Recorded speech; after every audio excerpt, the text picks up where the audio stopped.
Casey wants to know, while out on a ride the other day, my rear derailleur cable snapped and I didn't have another one. Is there a quick roadside fix that I can use to get me home without having to pedal in my hardest gear? We've all been there, and yes, I do have a tip for you should this happen again.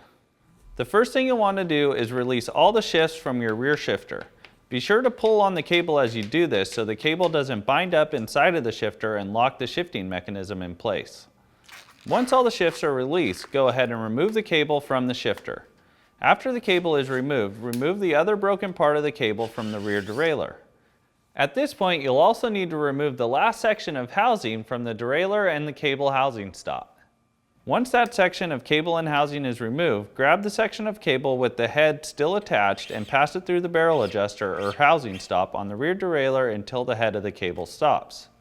Next, you'll want to select a gear that you think will get you home comfortably, probably somewhere in the middle of the cassette.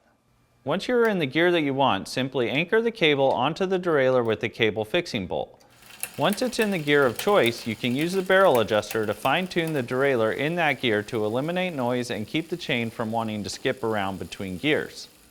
Loop whatever is left of the cable somewhere out of the way in order to keep it from getting wound up in the wheel or rear derailleur, and you're good to go. If the cable breaks off at the head and there isn't enough length to put through the derailleur and anchor in place, you can either tie a knot in the cable to accomplish the same thing or use the limit screws on your rear derailleur in order to get your bike into a more manageable gear. Hope that helps, and thanks for watching. If you want your question answered on Ask a Mechanic presented by Art Cyclery, send your inquiry to content@artcyclery.com.